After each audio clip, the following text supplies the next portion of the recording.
Explica pra galera qual foi o estopim dessa guerra que existe entre o povo de Israel e a galera do Hamas, do povo terrorista. Sim. Eu não sei se lá Putz, ignorância, mas eu não sei se o ISIS tem a ver com Israel, confronta com Israel, deve estar em outro lugar, não é isso? Então, irmão, primeiro de tudo eu queria te falar que o que você precisa de pergunta, não tem ignorância, estamos aqui pra explicar pra rapaziada. Eu fico curioso. Então, como que funciona? O conflito, pra gente entender o conflito Israel e Palestina, ele é algo que começou há muito tempo atrás, antes de Cristo, né?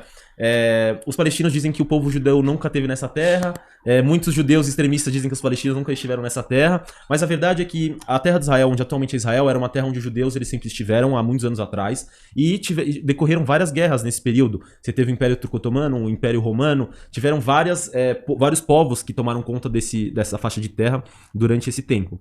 E depois do Holocausto, mais recentemente, né, se a gente falar que foi que foi o governo nazista que teve na Alemanha, ao término do Holocausto, a ONU optou por fazer uma resolução para ter um Estado judeu, que todos os judeus do mundo tivessem um pedaço de terra, né? E o que foi requisitado para a ONU foi que o Estado judeu fosse onde o povo judeu cresceu, que era a terra de Israel. E a partir daí, a própria ONU, as Nações Unidas, eles fizeram uma resolução de 2 estados, onde Israel teria uma parte do terreno e os palestinos teriam uma outra parte do terreno. Acontece que quando o Estado de Israel, acho que se não me engano a gente não tinha nem 2, 3 dias, já entraram em guerra com a gente.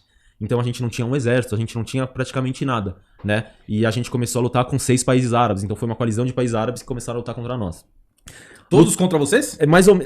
Nessa primeira guerra, se eu não me engano, foram 2, 3 países árabes, mas depois nós tivemos algumas guerras que foram coalizões de 6, 7, 8 países árabes. Caramba. Né? E todas essas guerras nós vencemos. E o que acontece é que esse estado que a ONU tinha feito, a partir do momento que você entra em guerra e você conquista aquele território, você tem direito àquele território. E foi o que o governo israelense fez. Dentro da existência do Estado de Israel, nunca foi iniciada uma guerra pelo governo israelense. Sempre as guerras elas foram iniciadas pela outra parte. Tanto que se você pegar o nome do exército israelense, é Tzavá Haganah Israel, em hebraico, que é Exército de Defesa de Israel. Porque é um exército de defesa. Não é de ataque. Não é um exército de ataque, né? Então, foi algo que foi criado.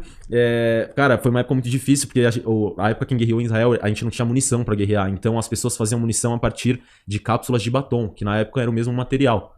Caralho. Então foi uma época bem complexa. Mas como que Israel, sem poder bélico, venceu todas? A gente começou primeiro recebendo ajuda de, obviamente, armamento americano, né? Porque muitos estados começaram a ajudar Israel, muitos países, mas também muitos países viraram as costas. Se você pegar, por exemplo, a França, que eles tinham muito comércio com os países árabes, eles nunca tiveram interesse em ter um acordo com Israel, porque eles sabiam que antigamente um acordo com Israel ia significar uma treta com todos os países árabes que eles tinham comércio. E tanto que no começo, os únicos que queriam vender carros, veículos para Israel, foram os japoneses e os coreanos, né? Que era Toyota, Hyundai, Mitsubishi. Tanto que até hoje o Estado de Israel, junto com o Japão e com a Coreia do Sul, tem uma ligação muito forte histórica, né?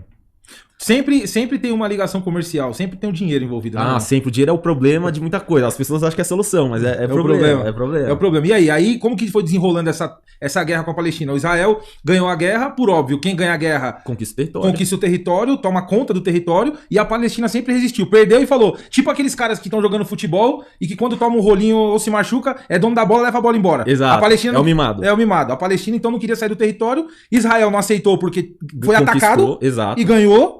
E desde então essa guerra vem exato, é o mesmo problema que a gente tem, por exemplo, com a Síria. Israel e Síria, nós estamos teoricamente em estado de guerra com eles, não tem um acordo de paz. Diferentemente do Egito, né, da Jordânia, onde nós temos acordos de paz com esses países. São países árabes que estão na nossa fronteira, mas temos acordos de paz. A Síria, nós tivemos também combates com eles, onde eles vieram, lutaram contra nós, perderam uma parte de terra, que são as colinas do Hermon, né, que estrategicamente falando, no norte de Israel, é um ponto estratégico para defesa. Por quê? É uma colina que fica entre o Líbano, a Síria e Israel. Então quem tem o topo daquela colina tem o poder de quem tá passando naquela tríplice fronteira. E quem tem? Atualmente Israel. Que tomou da Síria. Que tomou da Síria. Na guerra. Que os sírios começaram a guerra. Mas eles entenderam e aceitaram? Até hoje não. Até hoje eles reclamam, eles pedem aquele local como o deles. Outro problema, um problema com o Líbano. Nós tivemos uma guerra com o Líbano, onde o exército israelense chegou a 20 quilômetros de Beirute, que é a capital do Líbano. Então a gente poderia ter conquistado o Líbano assim. E depois de algum tempo o exército optou por vir e retirar todo o efetivo do Líbano. Nessa briga, os States apoiam o Líbano ou o Israel? Apoiam Israel. Caramba, meu.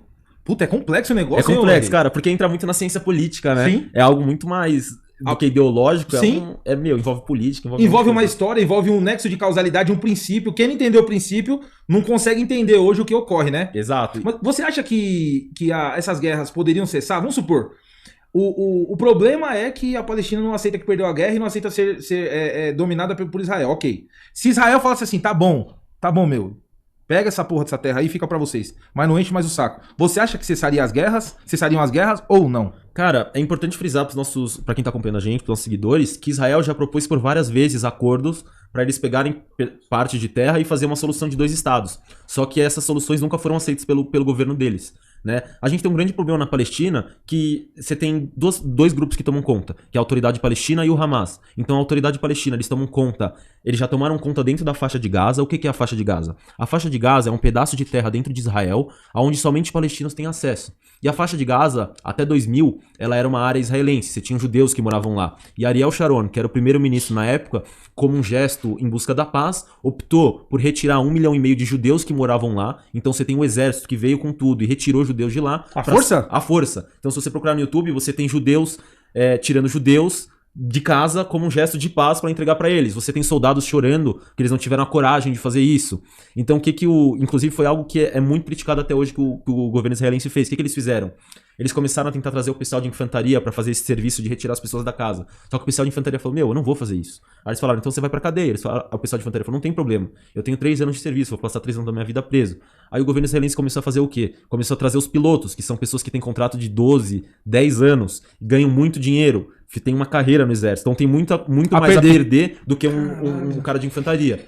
E aí isso foi um grande problema social que a gente teve, né? Então a proposta ela já foi feita muitas vezes. Eles só não aceitaram o que foi proposto para eles. Eu acredito que a solução de paz entre Palestina e Israel não é algo que a gente vai ver, não digo tão breve, eu acredito que é impossível de acontecer. Porque a gente tem um problema ideológico dentro da sociedade palestina, né? Que é, por exemplo, se você pegar nas escolas na faixa de Gaza, as crianças, elas aprendem que o judeu ele é um inimigo, que ele é um monstro, que ele tá lá para matar eles, que ele é um conquistador, é um ditador. Sendo que em Israel você aprende que eles são humanos e o certo é a gente quer paz com eles. Então você tem um problema de ideologia que está sendo implementado em escolas, crianças que vão crescer vendo isso como que é certo, ter guerra, fazer a jihad, a guerra santa e matar judeus e isso é o certo. E você tem pessoas de um lado aprendendo que isso não é o certo. Então você tem um grande problema de ideologia. E quando essa ideologia começa a entrar na sociedade, entrar nas escolas, aí é um grande problema, né? Porque você tem pessoas que vão crescer e vão tomar o poder daquele local com uma ideologia errada já formada.